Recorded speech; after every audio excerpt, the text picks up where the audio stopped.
கிறிஸ்துவுக்குள் பிரியமானவர்களே, ஆண்டவராகிய இயேசு கிறிஸ்துவின் வெளியேறப்பட்ட நாமத்தினாலே உங்களை வாழ்த்துகிறேன். இந்த நாளிலும் கூட உங்களோடு தேவனுடைய வார்த்தையை பகிர்ந்து கொடுக்கும்படியாக கர்த்தர் கொடுத்த அவருடைய பெரிதான கிருபை இரக்கங்களுக்காக தேவனை துதிக்கிறேன். இந்த நாளில் கூட நாம் தியானிக்கும்படியாக தெரிந்து கொண்ட வேத பகுதி 2 கொரிந்தியர் 7ஆம் அதிகாரம் 1ஆம் வசனம். 2 கொரிந்தியர் 7ஆம் அதிகாரம் 1ஆம் வசனம். இப்படிப்பட்ட வாக்குத்தத்தங்கள் நமக்கு உண்டாயிருக்கிறபடினால், பிரியமானவர்களே, மாம்சத்திலும் ஆவியிலும் உண்டான எல்லா அசூசியும் நீங்க நம்மை சுத்திகரித்து கொண்டு பரிசுத்தமாகுதலை தேவ பயத்தோடே பூரணப்படுத்த கடவோம். இந்த வேத பகுதியில் பரிசுத்தமாகுதலை தேவ பயத்தோடே பூரணப்படுத்த கடவோம் என்று சொல்லப்பட்டிருக்கிறது. நம்முடைய ரட்சிப்பு எங்கே ஆரம்பிக்குது அப்படின்னா, மனம் திரும்புதலில் ஆரம்பிக்கிறது. நாம் பாவி என்று ஒத்துக்கொண்டு நம்முடைய பாவங்களுக்காக ஆண்டவராகிய இயேசு கிறிஸ்து சிலுவையிலே அவர் இரத்தம் சிந்தி மரித்தார் என்று நாம் விசுவாசித்து நம்முடைய பாவங்களை நாம் அறிக்கை செய்யும் பொழுது ஆண்டவர் நம்முடைய பாவங்களை மன்னிக்கிறார், அவருடைய பிள்ளைகளாக நம்மை மாற்றுகிறார். ஆக மனம் திரும்புதலின் மூலமாக நாம் தேவனுடைய பிள்ளையாக நாம் மாற்றப்படுகிறோம். பிரியமானவர்களே, மனம் திரும்புதல் என்பது நம்முடைய வாழ்க்கையிலே ஒரே ஒரு முறை அல்ல, மாறாக நம்முடைய வாழ்க்கையிலே ஒவ்வொரு முறையும் நடக்க வேண்டிய ஒரு சம்பவமாக இருக்கிறது. ஒவ்வொரு முறை என்று சொல்லும்பொழுது, எப்பொழுதெல்லாம் நாம் தேவனை விட்டு விலகுகிறோமோ, தேவனை வேதனைப்படுத்துகிறோமோ, நாம் பின்வாங்குகிறோமோ, சத்துருவுக்கு நாம் இடம் கொடுக்கிறோமோ, அப்பொழுதெல்லாம் நாம் மனம் திரும்ப வேண்டியது மிக மிக அவசியமான ஒன்றாக இருக்கிறது. அப்போ தான் நம்முடைய பரிசுத்த வாழ்க்கை அது பரிசுத்தத்திலே வளர்ந்து பெறுகிறதாக காணப்படும். இல்லை என்றால் நம்முடைய ஆவிக்குரிய வாழ்க்கை அது பின்தங்கிவிடும். நாம் ஆவிக்குரிய கிறிஸ்தவர்களாக வாழ்வதற்கு பதிலாக மாம்சத்துக்குரிய ஒரு கிறிஸ்தவர்களாக ஓட வேண்டிய ஒரு நிலைமை வந்துடும். ஆகவே நம்முடைய வாழ்க்கையில் மனம் திரும்புதல் அது ஒவ்வொரு தடவையும் நடக்க வேண்டிய ஒரு மிக மிக முக்கியமான காரியமாக இருக்கிறது. எப்போ ஒரு தண்ணீர் ஓடிக்கொண்டே இருக்குதோ அப்போ அது சுத்தமான தண்ணியாக இருக்கும். அந்த தண்ணி ஓடுறது நின்றுட்டுன்னு சொன்னால் அது கெட்டி அது அசுத்தமான நாற்றம் எடுக்கக்கூடிய ஒரு தண்ணீராக மாறிவிடும். அதே போல் நம்முடைய வாழ்க்கையிலும் கூட மனம் திரும்புதல் அது நடந்து கொண்டே இருக்க வேண்டிய ஒரு காரியம். ஏன் மனம் திரும்புதல் அவசியம்? இந்த 2 கொரிந்தியர் 7:1 நம்முடைய மாம்சத்திலும் ஆவியிலும் உண்டான அசுசி நீங்குவதற்கு. அசுசி என்னால் அசுத்தம், அழுக்கு. ஆகவே ஆவியிலேயே நம்ம கரைபடுறவங்களா இருக்கிறோம், நம்முடைய சரீரத்திலும் நம்ம கரைபடுறவங்களா இருக்கிறோம். இந்த கரைகளை நாம் கழுவுவதற்கு நாம் மனம் திரும்பி ஆண்டவரிடத்தில் அறிக்கை செய்ய வேண்டியது அவசியம். அப்போ மனம் திரும்புதலின் முக்கியமான படி என்ன? நான் தேவனுடைய பிள்ளை, தேவனுக்கு பிரியமானதை மாத்திரமே நான் செய்வேன். தேவனை துக்கப்படுத்துகிற காரியத்தை நான் செய்யும்போது நான் தேவனிடத்தில் ஆண்டவரே உம்மை வேதனைப்படுத்திட்டேன், என்னை மன்னிச்சிருங்கப்பா, ஆண்டவரே என்னை உங்களுடைய கரங்களில் ஒப்பு கொடுக்குறேன், என்னை கழுவுங்க, ரத்தத்தினால கழுவுங்க, பரிசுத்தப்படுத்துங்க, ஆண்டவரே என்னை தொடர்ந்து உம்முடைய பாதையில் உற்சாகமாய் ஓட உதவி செய்யுங்க. இவ்விதமாக நம்ம ஜெபம் பண்ணி நம்மை தேவனுக்கு ஒப்பு கொடுப்பது தான் மனம் திரும்புதலின் முக்கியமான காரியம். பிரியமானவர்களே, இந்த இடத்துல நம்ம பார்க்கும் பொழுது பரிசுத்தமாகுதலை தேவ பயத்தோடு பூரணப்படுத்த கடவோம். தேவனுக்கு பயப்படுகிற பயம் ஒரு விசுவாசிக்குள்ளே இருந்தால் தான் பரிசுத்தமாகுதல் தங்களுடைய இருதயத்தில் உண்டாகும். தேவன் என்னை பார்க்கிறார், இந்த வார்த்தைகளை நான் பேசுகிற வார்த்தைகளை தேவன் கவனிக்கிறார், நான் பார்க்குற பார்வையை தேவன் கவனிக்கிறார், நான் என்ன சிந்திக்கிறேன் அந்த சிந்தனையை தேவன் கவனிக்கிறார், அதை கணக்கு வைக்கிறார். ஆம், நாம் தேவனுக்கு பயப்படுகிற பயம் என்று சொல்லும் பொழுது நாம் தேவன் நம்முடைய ஒவ்வொரு காரியங்களையும் அவர் கவனிக்கிறவராக அவர் இருக்கிறார் அப்படிங்கிறத நம்ம மறந்து போயிடக்கூடாது. ஏனென்றால் நாம் ரோமர் 14ஆம் அதிகாரத்தில் 10ஆம் வசனத்தில் நாம் இப்படி வாசிக்கிறோம். ரோமர் 14ஆம் அதிகாரம் 10ஆம் வசனம். இப்படி இருக்க நீ உன் சகோதரனை குற்றவாளி என்று தீர்க்கிறது என்ன? நீ உன் சகோதரனை அற்பமாக எண்ணுகிறது என்ன? நாம் எல்லாரும் கிறிஸ்துவனுடைய நியாயாசனத்திற்கு முன்பாக நிற்போமே. இங்கே நான் வாசிக்கிறோம், நாம் எல்லாரும் ஒரு நாள் கர்த்தராகிய இயேசு கிறிஸ்து நியாயாதிபதியாக சிங்காசனத்திலே உட்கார்ந்திருக்க போகிறார். அவருக்கு முன்பாக நாம் கணக்கு ஒப்புவிக்க வேண்டும். அங்கே பின்னாலே அதே ரோமர் 14:12 வாசிக்கும் பொழுது நம்மில் ஒவ்வொருவனும் தன்னை குறித்து தேவனுக்கு கணக்கு ஒப்புவிக்க வேண்டும் என்று அந்த வசனம் சொல்லுகிறது. ஆண்டவராய் இயேசு கிறிஸ்துடைய சிங்காசனத்துக்கு முன்பாக நாம் நம்முடைய கணக்கை நாம் ஒப்புவிக்க வேண்டும். ஆகவே தேவன் நம்மை பார்க்கிறார், நம்முடைய ஒவ்வொரு காரியங்களையும் அவர் பதிவு செய்து கொண்டே இருக்கிறார். இதுதான் தேவனுக்கு பயப்படுகிற பயம். அப்போ இந்த ஒரு பயம் இருந்துச்சுன்னா நாம் தீமையை விட்டு விலகுகிறவர்களாக நாம் இருப்போம். தீமையை விட்டு விலகுவது தான் கர்த்தருக்கு பயப்படுகிற பயம் என்று அங்கே ஞானி சாலமோன் சொல்லுகிறதை நாம் பார்க்கிறோம். ஆகவே தேவனுக்கு நம்மை நாம் கணக்கு ஒப்புவிக்கிறவர்களாய் காணப்பட வேண்டும். அதனால் இந்த பூமியில் நம்ம காணப்படுகிற ஒவ்வொரு வீழ்ச்சிகளையும் ஆண்டவருக்காக நம்ம ஓடக்கூடிய இந்த நாட்களில் நமக்குள்ளே காணப்படுகிற குறைகளை நம்ம சரி செய்வதற்கு ஏதுவாக, மனம் திரும்புவதற்கு ஏதுவாக தேவன் நமக்கு தருணங்களை கொடுத்துருக்கிறார். நம்ம ஒரு நாள் மறித்து போயிட்டோம்னு சொன்னால் அதுக்கப்புறம் நம்ம மனம் திரும்ப முடியாது. ஆகவே மனம் திரும்புதல் ஒவ்வொரு நாளும் நம்முடைய வாழ்க்கையில் அது நடைபெற்று கொண்டே இருக்க வேண்டிய மிக மிக முக்கியமான ஒரு காரியமாக இருக்கிறது. பிரியமானவர்களே, இந்த மனம் திரும்புதல் அப்படின்னா என்ன அப்படின்னா 2 வகையான மனம் திரும்புதல் இருக்கிறது. நாம் அதே 2 கொரிந்தியர் 7ஆம் அதிகாரத்தில் நாம் 10ஆம் வசனத்தில் என்ன வாசிக்கிறோம்? 2 கொரிந்தியர் 7ஆம் அதிகாரம் 10ஆம் வசனம்.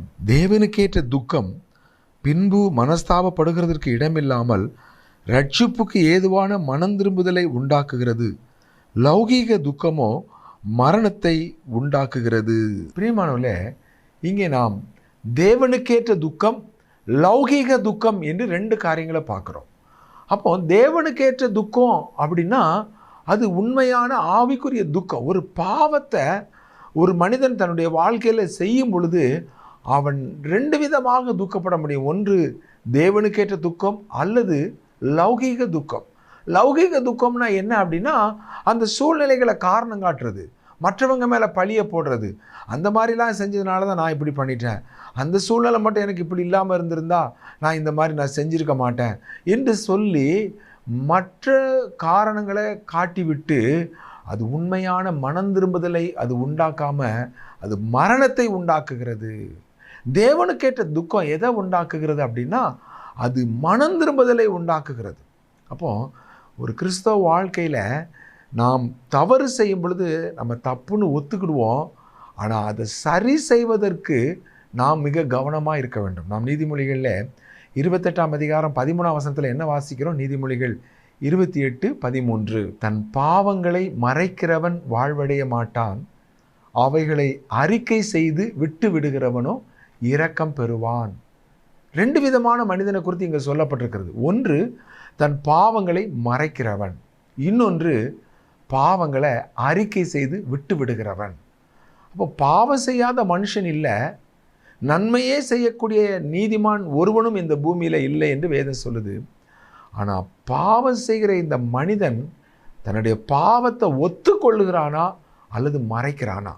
இங்கே தான் அவனுடைய கிருபையை அவன் இழக்கிறதுக்கான தருணம். அவன் கிருபையை பெற்றுக்கொள்ள வேண்டும் என்றால் அவன் பாவத்தை ஒத்துக்கொண்டு அறிக்கை செய்கிறவனாய் காணப்பட வேண்டும். அவன் பாவத்தை மறைக்கிறவனாய் இருந்தால் தேவனுடைய கிருபையை அவன் இழந்து போவது நிச்சயம்.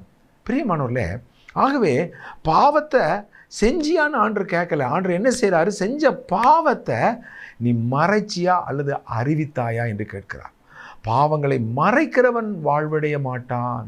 அப்போ லௌகீக துக்கம், பாவம் செஞ்ச எல்லாருக்குள்ளேயுமே ஒரு குற்ற மனசாட்சி வரும், ஒரு வருத்தம் வரும், ஒரு துக்கம் வரும், ஐயோ நம்ம இப்படி செஞ்சிட்டோமேன்னு சொல்லி. ஆனால் அந்த துக்கம் மனம் திரும்புதலை உண்டாக்க வேண்டும்.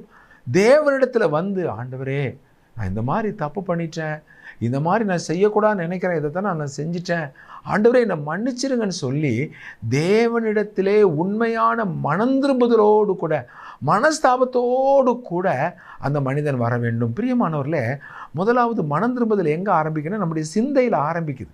அதை நாம் ஐயோ நம்ம இப்படி ஒரு பாவம் செஞ்சிட்டோம், இது தேவனுக்கு விரோதமான ஒரு காரியத்தை செஞ்சிட்டோமே அப்படின்னு சொல்லி நம்ம என்ன செய்யணும்? நம்முடைய சிந்தையில் நம்ம முதலாவது நம்ம என்ன செய்யணும்? அதை ஏற்றுக்கொள்ள வேண்டும். 2வது நம்முடைய இருதயத்தில் அதை நம்ம ஒத்துக்கொள்ளணும்.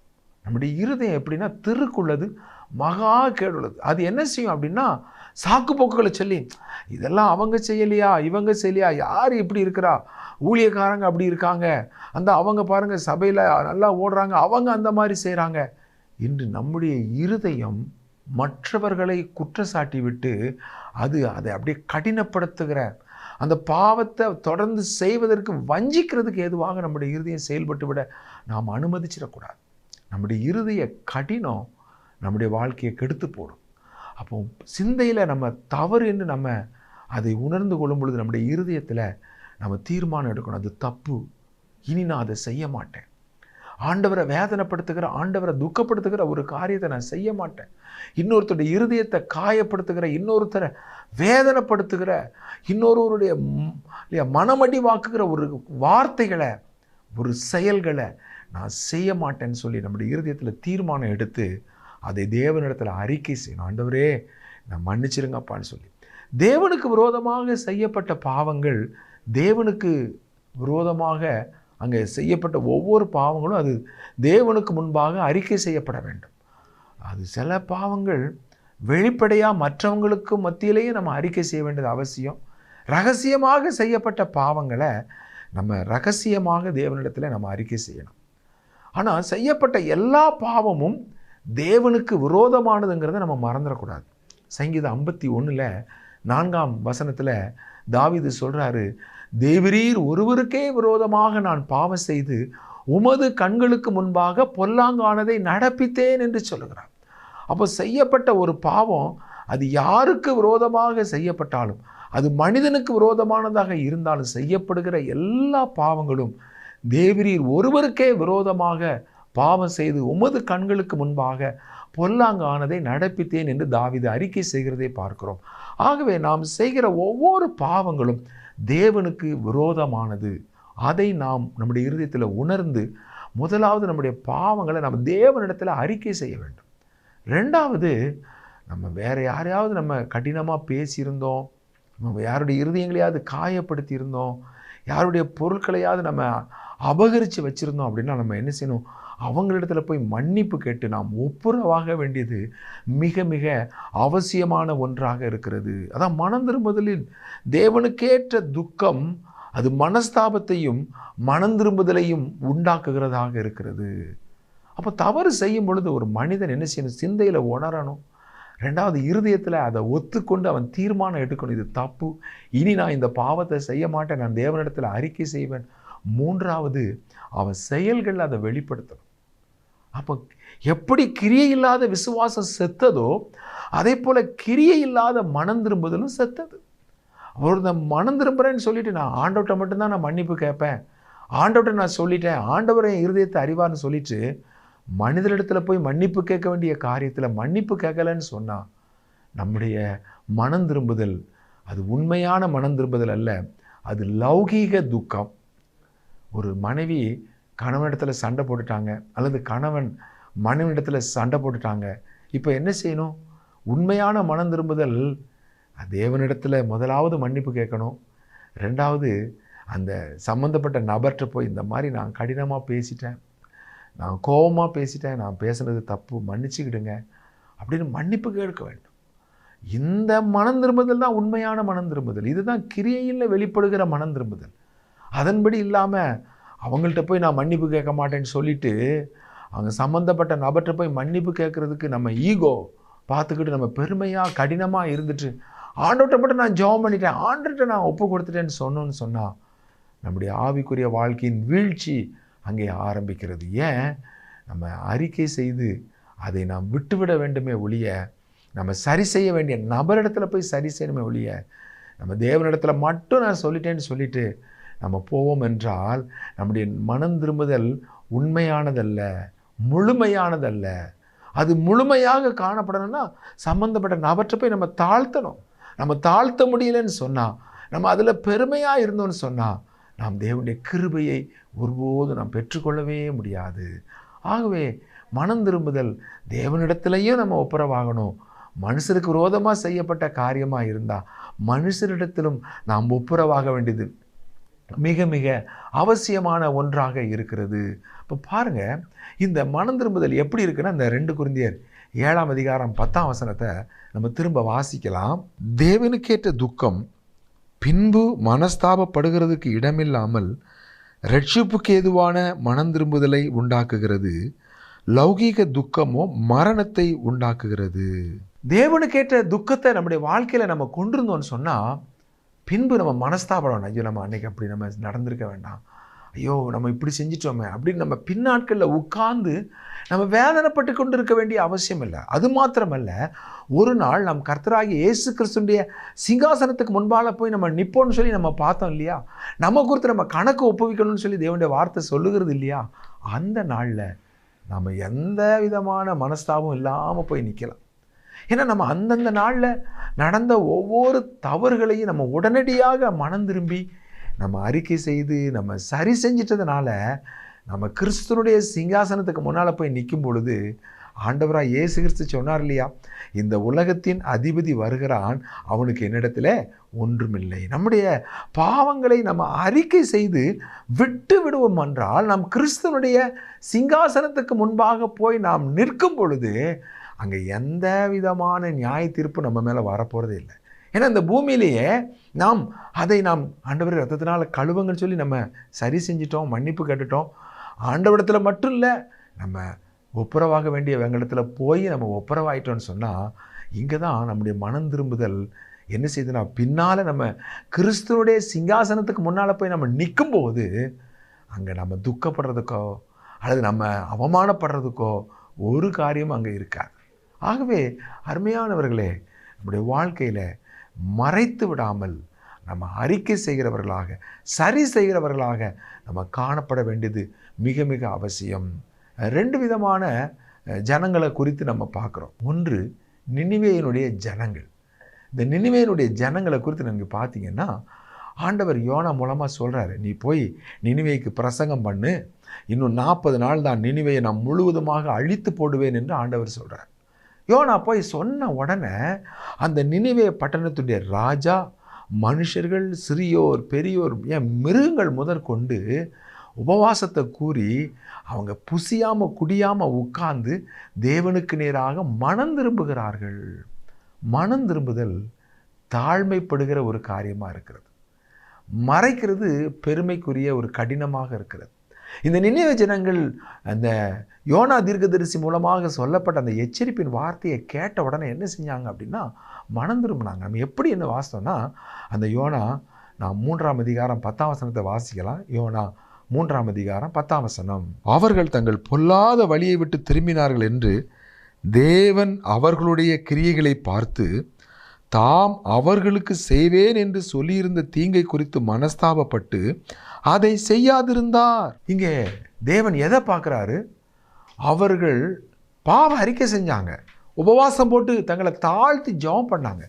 ஆண்டவர் அதை ஏற்றுக்கொண்டார். ஆனால் கவனிக்கிறாரு, உபவாசம் போட்டு நம்ம என்ன சொல்கிறோம், ஆண்டவருக்கு முன்பாக நம்ம எப்படி ஜெபிக்கிறோங்கிறத தேவன் கவனிச்சுட்டு என்ன செய்கிறாரு, அந்த ஜெபத்தின்படி நம்ம அடுத்து நம்ம ஜாக்கிரதையாக நம்முடைய கிரியைகளில் நடக்கிறோமா, அல்லது அதே தவற அல்லது அதே பாவத்தை நம்ம திரும்ப திரும்ப செய்கிறோமாங்கிறத தேவன் கவனிக்கிறார். இந்த நினிவே ஜனங்களுடைய வாழ்க்கையை கர்த்தர் பார்க்கும் பொழுது யோனா 3:10 அவர்கள் தங்கள் பொல்லாத வழிகளை விட்டு திரும்பினார்கள் என்று கர்த்தர் அவளுடைய கிரியையை பார்த்து என்று நாம் வாசிக்கிறோம். அதனால தான் கிரியை இல்லாத மனம் திரும்புதல் செத்தது. எப்படி கிரியை இல்லாத விசுவாசம் செத்ததோ அதே மாதிரி கிரியை இல்லாத மனம் திரும்புதலும் செத்தது. ஜபத்தில் சொல்லிட்டு திரும்ப நம்ம செய்யல, நம்ம திரும்ப அதே தவற செய்வோம் என்றால் அது கள்ளத்தனமான மனம் திரும்புதல் என்று ஆண்டவர் சொல்கிறார். கள்ளத்தனமான மனம் திரும்புதல் இது எங்கே வாசிக்கிறோம்? எரேமியா 3:10 நம்ம அப்படி வாசிக்கிறோம். எரேமியா 3ஆம் அதிகாரம் 10ஆம் வசனம். இவைகளை எல்லாம் கண்டும் யூதா என்கிற அவளுடைய சகோதரியாகிய துரோகி கள்ளத்தனமாய் திரும்பினாலே அன்றி முழு இருதயத்தோடும் என்னிடத்தில் திரும்பவில்லை என்று கர்த்தர் சொல்லுகிறார். கள்ளத்தனமாக திரும்புதல் என்று ஆண்டவர் சொல்றார். உதடுகளால் என்னை கனம் பண்ணுகிறார்கள், அவர்கள் இருதயமோ எனக்கு தூரமாய் விலகி இருக்கிறது என்று ஆண்டவர் சொல்றார்.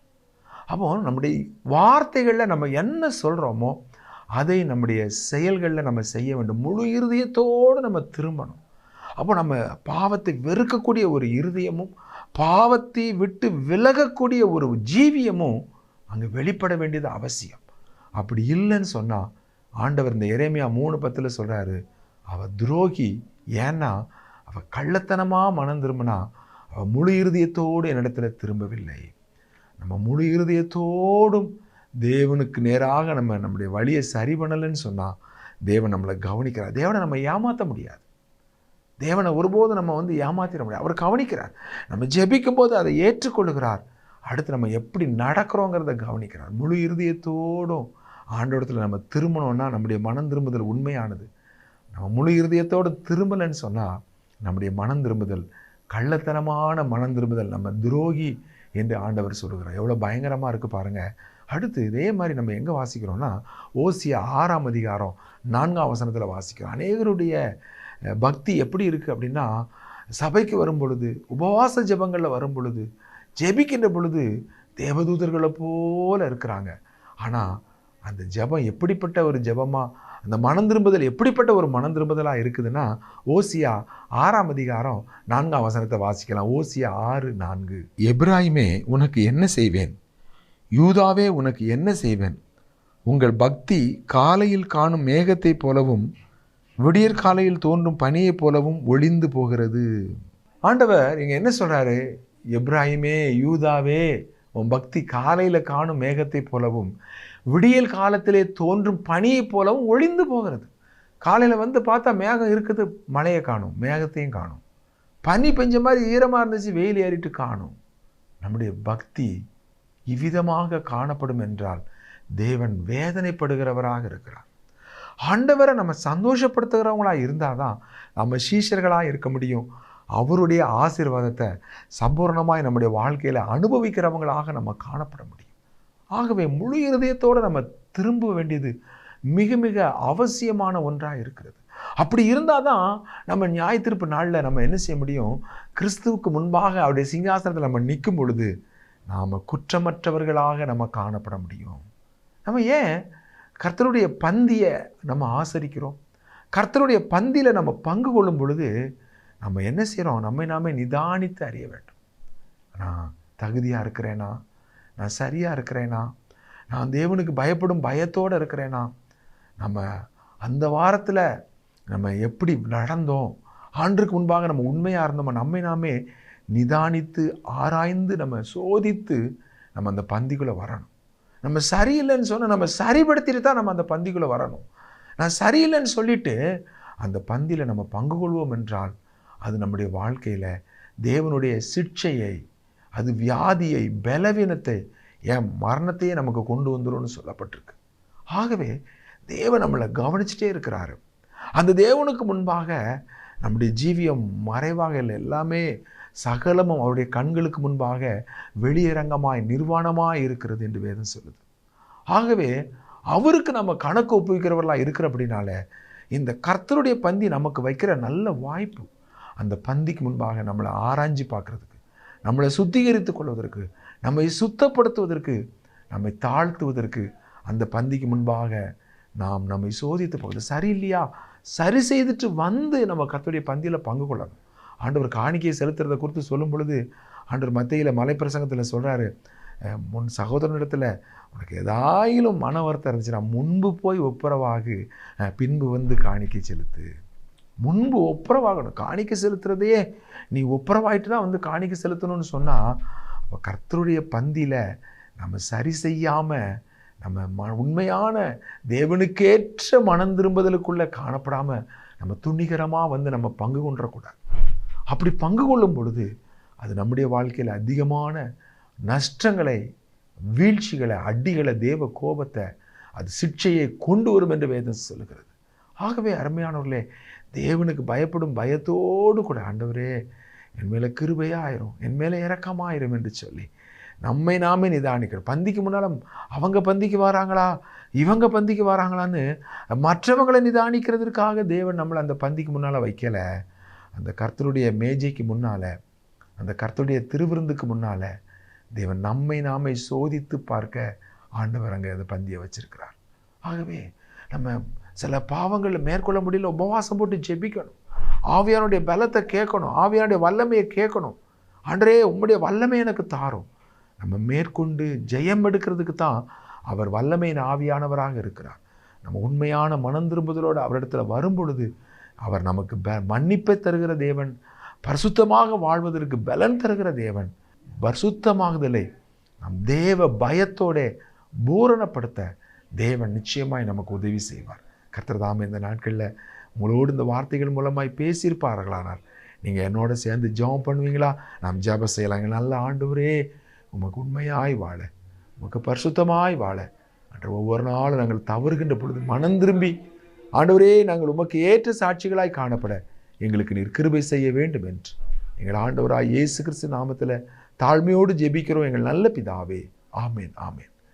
பிரியமானவர்களே, நீங்கள் நேரம் ஒதுக்கி தேவனுடைய வார்த்தையை கேட்டதற்காக உங்களுக்கு நன்றி சொல்லுகிறோம். நீங்கள் இன்னும் அநேக செய்திகளை யூடியூப்பில் ராஜ்குமார் தங்கமணி என்று ஆங்கிலத்திலே டைப் செய்வீர்களானால் இன்னும் அநேக செய்திகளை நீங்கள் கேட்கலாம். கேளுங்கள், மற்றவர்களுக்கும் அறிமுகப்படுத்துங்கள். கர்த்தர் தாமே உங்களை அபரிவிதமாய் ஆசீர்வதிப்பாராக. நாம் மறுபடியும் சந்திக்கும் வரைக்கும் தேவ கிருபை உங்கள் அனைவரோடும் இருப்பதாக. ஆமேன்.